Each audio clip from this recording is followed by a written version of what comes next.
Hello! Hi! Welcome to our channel. Story సాగర సమీరం.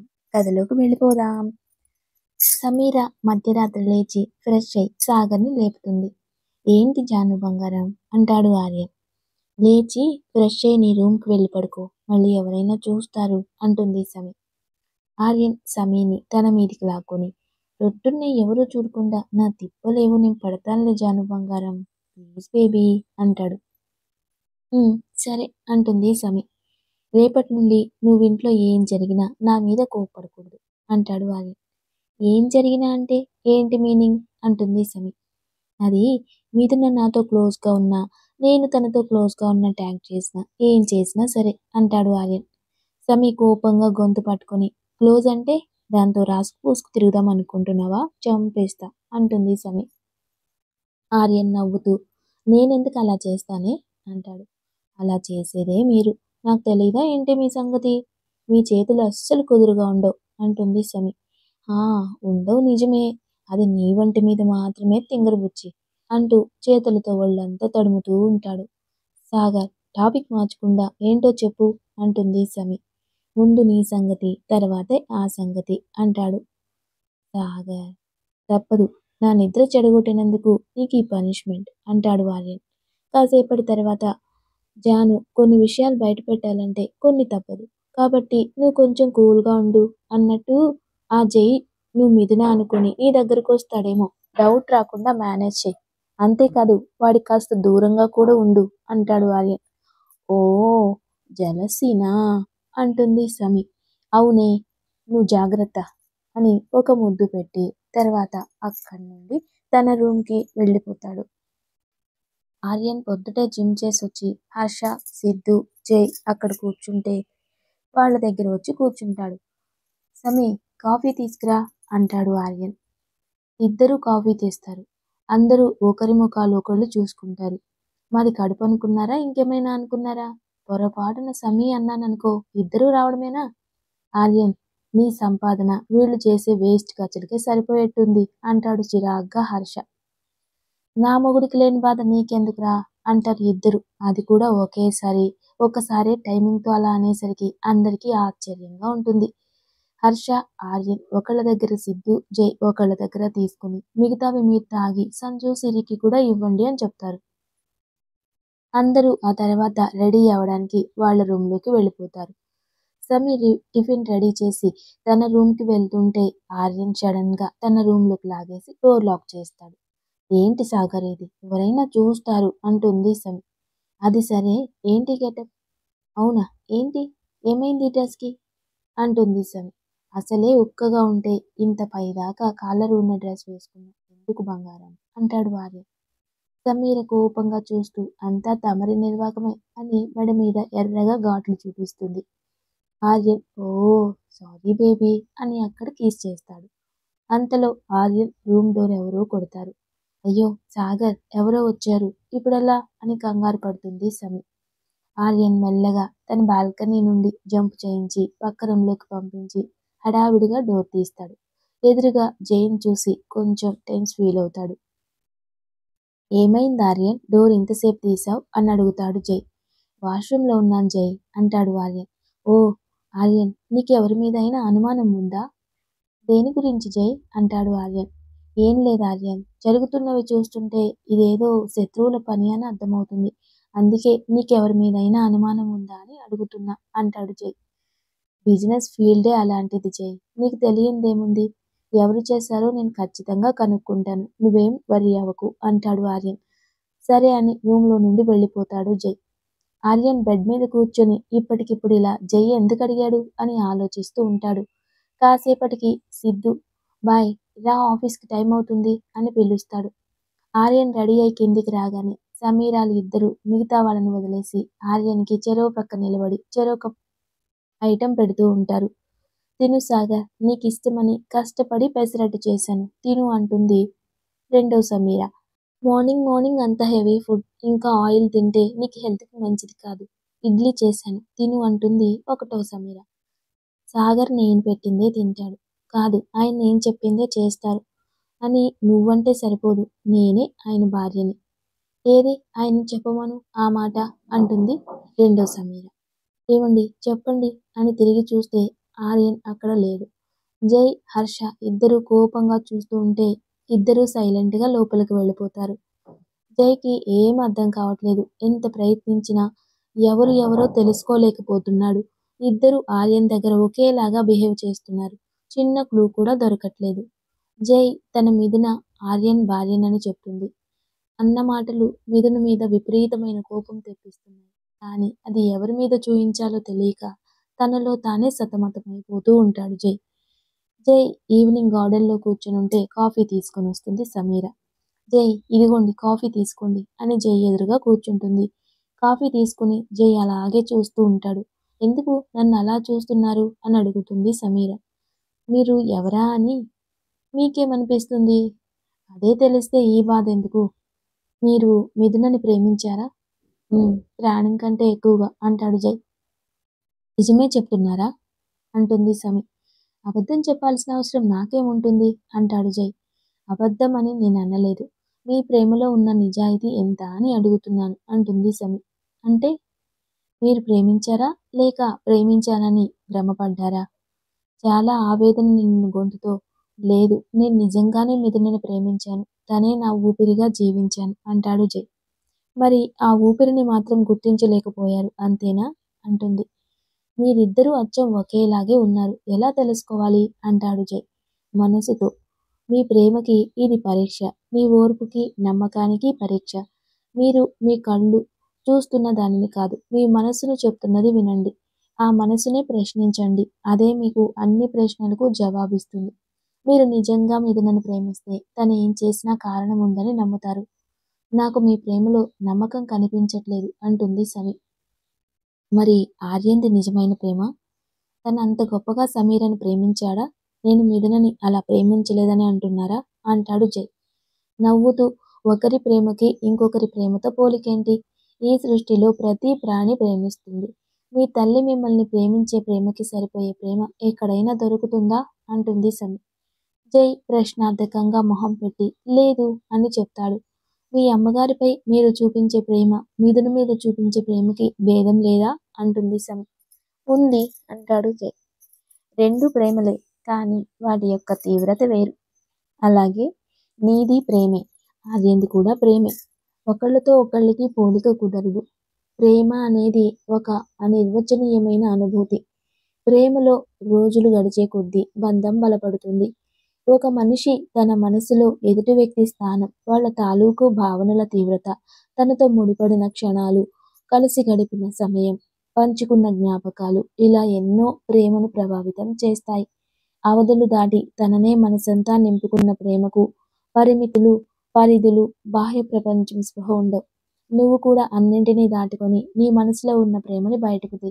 నీకు కనిపిస్తున్న మిథునని కాదు, తన మనసును ప్రేమించు, తన భావాలను అర్థం చేసుకో అని చెప్తుంది. మీరు నిజంగా దేవత, ప్రేమ దేవత. ఏ వరాలు ఇవ్వలేను. నేనెలా దేవతను? మీ మాటలే వరాలు. ఈ రోజు నాపై కురిపించారు కదా అని అంటాడు జై. సమీర నవ్వుతూ కప్పు తీసుకొని లోపలికి వెళ్ళిపోతుంది. జై చాలాసేపు సమీర మాటల్నే తలుచుకుని ఆలోచిస్తూ ఉంటాడు. ఆర్యన్ సాయంత్రం వచ్చి ఫ్రెష్ అవుతాడు. వచ్చి హాల్లో కూర్చోగానే సమీర కాఫీ తీసుకొస్తుంది. నువ్వెందుకు తెచ్చావు అని సిరి అరుస్తుంది. అది చూసి హర్ష, సిరి నీకు ముందే చెప్పానా సమీని ఏమన్నా అంటే ఊరుకోనని అంటాడు కోపంగా. ఎవరిని పడితే వాళ్ళని సమీ అనొద్దని నీకు చాలాసార్లు చెప్పా అంటుంది సిరి. నీకెన్నిసార్లు చెప్పినా అర్థం కాదా? నాకు తెలుసా నీకు తెలుసా సమీ గురించి అంటాడు హర్ష. అంతా నీకే తెలుసని నువ్వనుకుంటున్నావు, నీకేం తెలియదు అంటుంది సిరి. సిద్ధు చుప్, అరవకండి. ఇంటికొస్తే చాలు ఒకటే గొడవలు, పిచ్చి పట్టేలా ఉంది. ఇక్కడ ఇంకోసారి ఏదైనా వాదన వినిపిస్తే చంపేస్తా అందరినీ అని సమీర చేతిలో కాఫీ తీసుకుని తాగుతూ లోపలికి వెళ్తాడు. సాయంత్రం డిన్నర్ అయ్యాక జై ఆర్యన్ రూమ్లోకి వస్తాడు. ఆర్యన్, నేను రేపు ఊరెళ్ళిపోతున్నాను అంటాడు జై. ఇంత సడన్గా ఎందుకు జై? ఈ విషయం ఏదో తేల్ని, ఒకేసారి మిథునని తీసుకుని వెళ్దు అంటాడు ఆర్యన్. లేదార్యన్, అక్కడ నేను ముగించాల్సిన కథలు కొన్ని ఉన్నాయి. ఇన్నాళ్ళు సరైన సమయం దొరకలేదు, ఇప్పుడు దొరికింది. అవే నాకు పెద్ద సమస్యలు. అవి తీరిపోతే మిథున పెద్ద సమస్య కాదు అంటాడు. తనని ఇక్కడ వదిలి వెళ్ళడం నీకు ఇష్టమేనా? ఏమి ఇబ్బంది లేదు కదా అంటాడు ఆర్యన్. అస్సలు లేదు, నాకు తెలుసు తాను నీ దగ్గర సేఫ్‌గా ఉంటుందని. ఒక తండ్రి దగ్గర ఎంత సేఫ్‌గా ఉంటుందో అంత సేఫ్‌గా నువ్వు చూసుకుంటావు. నాకు తెలుసు ఆర్యన్ అంటాడు జై. జై నవ్వుతూ నాకు నీ ప్రేమ మీద నమ్మకం ఉంది. నువ్వు సమీరా స్థానాన్ని ఎవ్వరికీ ఇవ్వవు. ఇంకా నాకు ఇంకో విషయం కూడా తెలుసు. నువ్వు నీ సమీరుని నిద్రలో కూడా గుర్తుపట్టగలవని. ఆర్యన్ కొంచెం షాక్ అవుతాడు. నీకు తెలిసిన తర్వాత నీ మిథున ఎవరో నీకు తెలుసుకోవాలని అనిపించలేదా? అంటాడు ఆర్యన్. లేదు. తను నన్ను కళ్ళ ముందు పెట్టుకొని కూడా ఇలా తెలియనట్టు ఉంటుందంటే దానికి ఏదో కారణం ఉండే ఉంటుంది. అది చెడగొట్టడం నాకిష్టం లేదు. అందుకే నేను వెళ్ళిపోతాను అంటాడు జై. తెలియని శత్రువుని ఒంటరిగా ఎదుర్కోవాలనుకోవడం కరెక్ట్ కాదు జై అంటాడు ఆర్యన్. ఇప్పటి వరకు వాడెవడో నాకు తెలీదు. ఇప్పుడు నేనెవరో వాడు తెలుసుకుంటాడు. ఈ జయదేవ్‌తో ఆట ఎంత ప్రమాదమో అంటాడు జై. నువ్వు ఎక్కడికి వెళ్ళక్కర్లేదు జై. ఇక్కడే ఉండి చూస్తూ ఉండు. నేను చూసుకుంటానంతా అంటాడు ఆర్యన్. కానీ ఆర్యన్, నా వాళ్ళందరినీ సేఫ్‌గా ఉంచడం కూడా నా బాధ్యత అంటాడు జై. అన్ని ఏర్పాట్లు చేసే ఉంచాను జై. మన ఫ్యామిలీస్ అన్నీ సేఫ్. వాడు ఒక్కళ్ళని కూడా టచ్ చేయలేడు. అండ్ వాడిని కూడా పట్టుకొస్తారు. వెయిట్ అండ్ వాచ్ ఓన్లీ అంటాడు ఆర్యన్. వావ్! అన్నీ ముందే పూర్తి చేశావన్నమాట అని ఆర్యన్‌ని హగ్ చేసుకొని, సారీ ఆర్యన్. నేను ఏది కావాలని చేయలేదు. డోంట్ వర్రీ యార్. ఇందులో నీ తప్పేం లేదు. వెళ్ళి రెస్ట్ తీసుకో అంటాడు ఆర్యన్. జై వెళ్ళగానే ఆర్యన్ సిద్ధుని పిలుస్తాడు. సిద్ధు అంతా రెడీనా? హా! Ready boy. మన వాళ్ళు టైం కోసం వెయిట్ చేస్తున్నారు. పట్టుకొచ్చేస్తారు అందరినీ ఒకేసారి. అలా ఆర్యన్ నవ్వుతూ రాని ఒక్కొక్కటి సంగతి తేల్చేద్దాం. తర్వాత ఆర్యన్ నిద్రలేచి బాల్కనీలో నిలబడతాడు. ఎదురుగా గార్డెన్‌లో జై తెగ మెలికలు తిరుగుతూ సైట్ కొడుతున్నాడు. ఎవరా అని చూస్తే పేపర్ చదువుతూ కూర్చుంది గార్డెన్‌లో సమీర. ఆర్యన్ గబగబా దిగి జై దగ్గరకొస్తుంటే చూసి సిద్ధు, హర్ష కూడా వెనకే వెళ్తారు. ఒరేయ్ ఈడియట్! ఏం చేస్తున్నావురా? అంటాడు కోపంగా. నేనేం చేశాను బ్రో? నా డార్లింగ్‌కి సైట్ కొట్టుకుంటున్నాను. రేయ్! వదినకి సైట్ కొట్టడం తప్పురా అంటాడు ఆర్యన్. జై షాకై అక్కడే ఉన్నది సమీనా అని అడుగుతాడు. ఆ! మా ఆవిడ. ఓహ్! Sorry bro. నేను కన్‌ఫ్యూజ్ అయ్యాను అంటాడు అమాయకంగా మొహం పెట్టి. ఇంకోసారి నా పెళ్ళాం వంక చూసావో అని బెదిరిస్తాడు ఆర్యన్. జై నేను నా మిథునకి సైట్ కొట్టుతున్నా. వదిన వంక అస్సలు చూడలేదు. జాగ్రత్త. పొరపాటున నువ్వు చూడ్డం అది చూసిందనుకో నీ గోవ గులాబ్ జామ్ అయ్యేలా కొడుతుంది అని అంటాడు ఆర్యన్. వదిన అంతగా గట్టి కొడుతుందా? ఆ! పిలుస్తాను. ఒకసారి కొట్టించుకో నీకే తెలుస్తుంది అంటాడు ఆర్యన్. నీకెలా తెలుసు? అంటే వదిన నిన్నెప్పుడైనా కొట్టిందా? అని అడుగుతాడు జై. ఆర్యన్ సైలెంట్‌గా ఉంటాడు. హర్ష, సిద్ధు నవ్వుకుంటూ ఉంటారు. జై ఆశ్చర్యపోతూ నువ్వు తోపు తురుము అనుకున్నా బ్రో. నువ్వు కూడా పెళ్ళాం చేతిలో తన్నులు తిన్నావంటే నాకు షాక్‌గా ఉంది. అయినా నేను మాత్రం అలా కాదులే అంటాడు.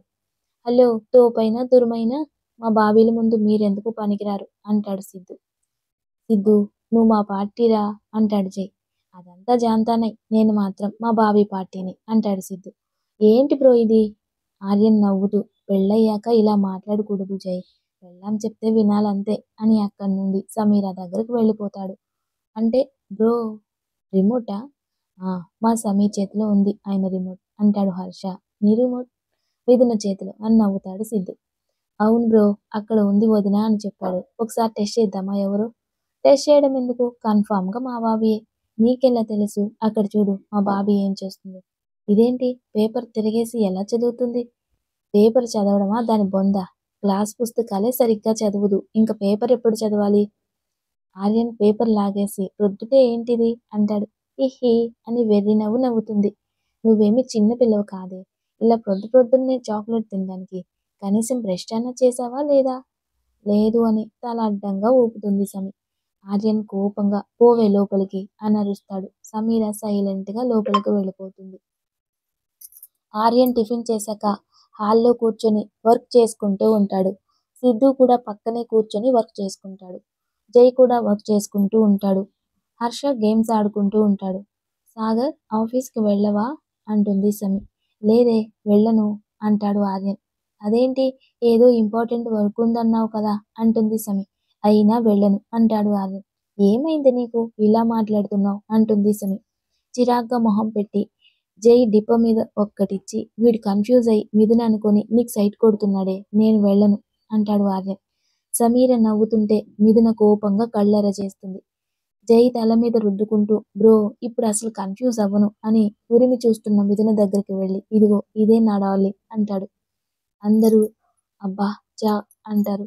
మిథున కోపంగా లోపలికి వెళ్ళబోతుంటే సమీర చేయి పట్టుకొని ఆపి మిథున నువ్వు ఇలా చేయడానికి ఏదో కారణం ఉందని మేము అర్థం చేసుకున్నాం. కానీ నువ్వు భయపడకు. సాగర్ అన్నీ చూసుకుంటాడు. ఇంకా నటిస్తూ జైని బాధ పెట్టుకు. నీకోసం ఎంతగా తప్పిస్తున్నాడో అర్థం చేసుకో అంటుంది. జై మీదు ప్లీజ్ ట్రస్ట్ మీ యార్. నా వల్ల ఏదైనా తప్పు జరుగుంటే చెప్పు. నేను సర్చ్ చేసుకుంటాను. కానీ నేనెవరో తెలియనట్టు ఇలా దూరంగా ఉండకు ప్లీజ్ తట్టుకోలేను. నువ్వు అలా నన్ను దూరం పెడుతున్న ప్రతిసారి చచ్చిపోవాలనిపిస్తుంది తెలుసా అంటాడు జై. మిథున జైని గట్టిగా హక్ చేసుకుని ఏడుస్తుంది. జై మిథునని ఓదారుస్తాడు. కాసేపటికి తేరుకున్నాక మిథునని సోఫాలో కూర్చోబెడతాడు. హర్ష అందర్నీ డైవర్ట్ చేయడానికి ఇంతకీ మీ లవ్ స్టోరీ ఏంటో చెప్పండి ముందు. మీరు ఎలా కలిశారు ఏంటి కదా అంటాడు. అందరూ సెటిల్ అయి వాళ్ళ చుట్టూ చేరి చెప్పమని గొడవ చేస్తారు. మిథున చాలా సిగ్గుపడుతూ ఉంటుంది. బ్రో బాబీ సిగ్గుపడుతుంది కానీ నువ్వు చెప్పు అంటాడు సిద్ధు జైని. జై కొంచెం భయంగా ఆర్యని చూస్తాడు. ఆర్య నేనేమనుకోనులే చెప్పు అంటాడు పక్కన ఉన్న సమీర భుజం మీద తల పెట్టుకొని. ఫస్ట్ టైం నేను అరకులో సైట్ సీయింగ్కి వెళ్ళినప్పుడు ఒక అమ్మాయి నాకు డాష్ ఇచ్చింది. ఆ అమ్మాయి ఎంత అందంగా ఉందో నా మనసులో ఆమె రూపం ప్రింట్ అయిపోయింది. పెళ్ళంటూ చేసుకుంటే ఆ అమ్మాయినే చేసుకోవాలి అని ఫిక్స్ అయిపోయాను. ఆర్యన్ దిండు తీసుకుని జైన్ కొడుతూ ఉంటాడు. ఏంటి బావా చెప్పనీకుండా కొడుతున్నావు? సమీర నవ్వుతూ ఆ రోజు జై చూసింది నన్ను అంటుంది. ఏంటి మా బాబీ గురించే నువ్వు చెప్పింది అని సిద్ధు సిరి గుర్రుగా చూస్తారు. అప్పుడు నాకేం తెలుసు బ్రో. అప్పటికి ఆ అమ్మాయి పెళ్ళి అవ్వలేదు కాబట్టి తప్పే కాదు. రేయ్ అప్పటికే మా పెళ్ళైపోయింది అంటాడు ఆర్యన్. ఏమో నాకు తెలియదు. ముందు నన్ను చెప్పనీయండి అంటాడు. సరే చెప్పు. ఆ రోజు నాకు ఎమర్జెన్సీగా ఫోన్ వస్తే నేను రిటర్న్ వెళ్ళిపోయా. తర్వాత బిజీగా ఉండి తన గురించి కనుక్కోలేకపోయా. ఊటీలో మా ఫ్రెండ్ పెళ్లి ఉంటే వెళ్ళాను. అక్కడ కనబడింది మిథున. పెళ్లి డెకరేషన్ చేయిస్తుంది. హాయ్ సమీరా. సమీరా ఎవరు? నా పేరు మిథున అంటుంది. మిథున మరి ఆ రోజు సమీరా అని చెప్పారు. మీరు ఎవరిని చూసి ఎవరనుకున్నారు? ఇదే ఫస్ట్ టైం నేను మిమ్మల్ని చూడడం అని అక్కడి నుండి వెళ్ళిపోతుంది. ఇదేంటి నన్ను ఎప్పుడూ చూడలేదంటుంది. మర్చిపోయి ఉంటుందేమో అని డౌట్ వస్తుంది. ఆ రోజు మిథున ఎటు తిరిగితే అటు తిరుగుతుంటాడు జై. ఏంటి అంటుంది. అవును నేను నిజంగానే అడుగుతున్నా. ప్లీజ్ హెల్ప్ చేయండి అంటాడు జై. నువ్వు నిజమే చెప్తున్నావని గ్యారెంటీ ఏంటి అంటుంది మిథున. ఫోన్ తీసి వీడియో కాల్ చేస్తాడు. Hi dad. హాయ్ నాన్న ఎలా ఉన్నావు? Fine dad. మిమ్మల్ని ఒక విషయం అడగాలి. అడుగు జై. నేను ఒక అమ్మాయిని ప్రేమిస్తున్నాను. పెళ్లి కూడా చేసుకోవాలనుకుంటున్నా. మీరేమంటాడు అంటాడు జై. నీ ఇష్టం నాన్న. నీకు నచ్చింది నేను ఎప్పుడైనా కాదన్నానా? ఆ అమ్మాయి ఎవరో చెప్పు. వెంటనే వాళ్ళ పేరెంట్స్తో మాట్లాడి పెళ్లి ఫిక్స్ చేస్తాను అంటాడు. థ్యాంక్స్ డాడ్ అంటాడు జై. సరే పంతులు గారిని పిలిపించి మంచి రోజు కనుక్కొని వస్తాం. అమ్మాయి పేరెంట్స్ డీటెయిల్స్ పంపించు. ముందు నా కొడలను చూయించిరా అంటాడు. సరే చూడు అని మిథునని చూపిస్తాడు జై. చాలా బాగుందిరా అమ్మాయి. నీకోసమే పుట్టినట్టుంది. నేను ఫిక్స్. అర్జెంటుగా డీటెయిల్స్ పంపు అని కాల్ కట్ చేస్తాడు. దివ్య ఆశ్చర్యంగా చూస్తూ ఉంటుంది. ఇప్పుడు నమ్ముతారా? మీరు మరీ ఇంత ఫాస్ట్గా ఎప్పుడు ఏ అమ్మాయిని చూసినా కలగని ఫీలింగ్ తనని చూసిన మొదటి నిమిషంలోనే కలిగింది. అందుకే తనని పెళ్లి చేసుకోవాలి అనుకుంటున్నా. తన గురించి మీరు నాకు డీటెయిల్స్ చెప్తారా అని అడుగుతారు. తప్పకుండా. మీలా ప్రేమించేవాడు తనకి భర్త అవుతానంటే నాకు సంతోషమే కదా.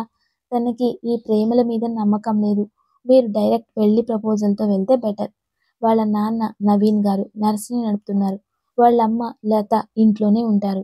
తనకి సిస్టర్స్ బ్రదర్స్ అంటాడు జై. ఎవ్వరూ లేరు. Only daughter. Okay thank you sister. ఇంతకీ మీ పేరు అడుగుతాడు జై. నా పేరు దివ్య అంటుంది తను. మిథున వచ్చి ఏంటి ఇతనితో మీటింగ్ అని దివ్యని లాక్కుపోతుంది. ఒకరోజు జై వాళ్ళ పేరెంట్స్తో వచ్చి నవీన్తో మాట్లాడతారు. నవీన్కి అన్ని విధాల మంచి సంబంధం అనిపించడంతో మిథునతో మాట్లాడి ఒప్పుకుంటే పెళ్లి చూపులు ఏర్పాటు చేస్తానని చెప్తాడు.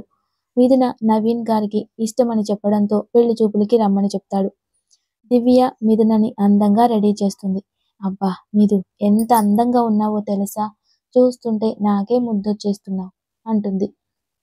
మిథున సిగ్గుపడుతూ చాలే ఊరుకోవే అంటుంది. ఏంటే ఈ రోజేదో కొత్తగా సిగ్గుపడుతున్నావు అంటూ ఆట పట్టిస్తుంది దివ్య.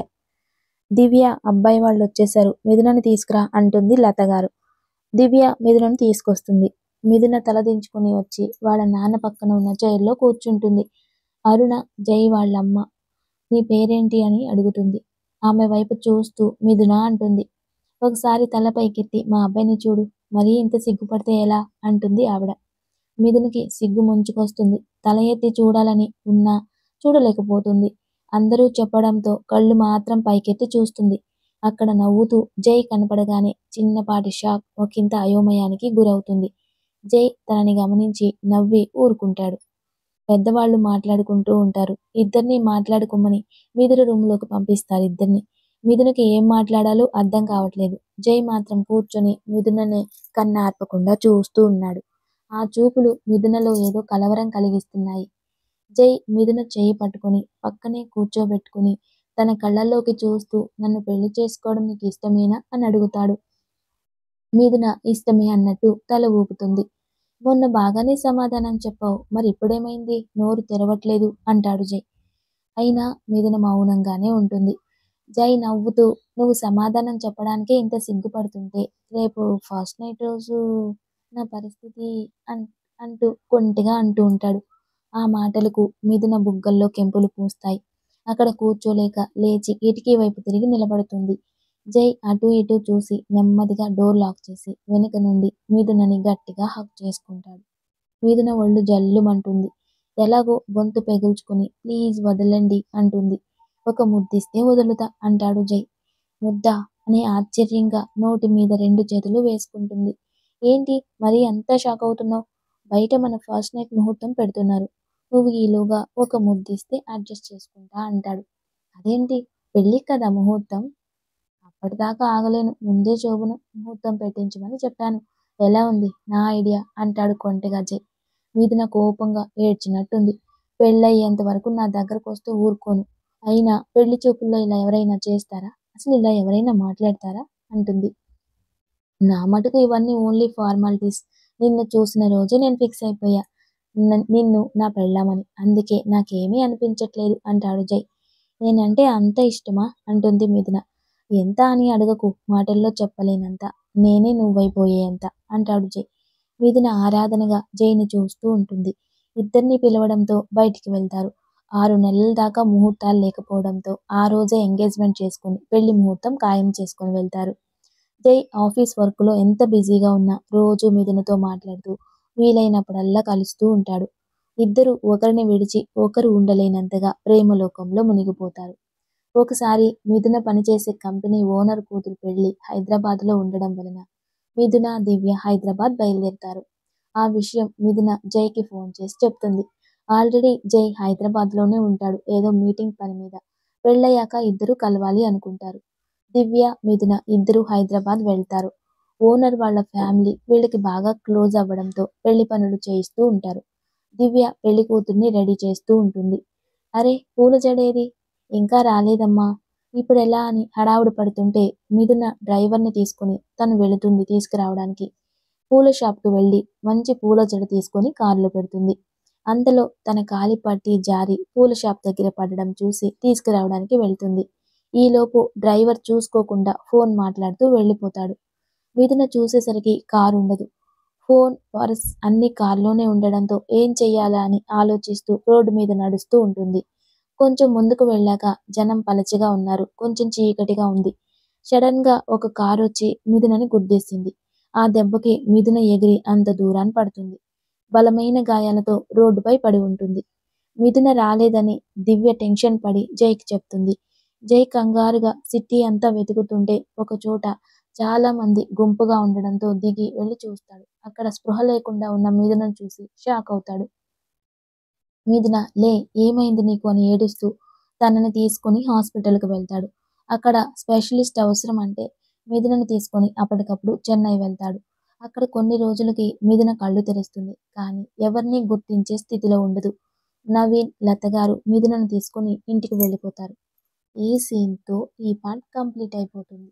Please like, share, subscribe. Love you all. Thank you.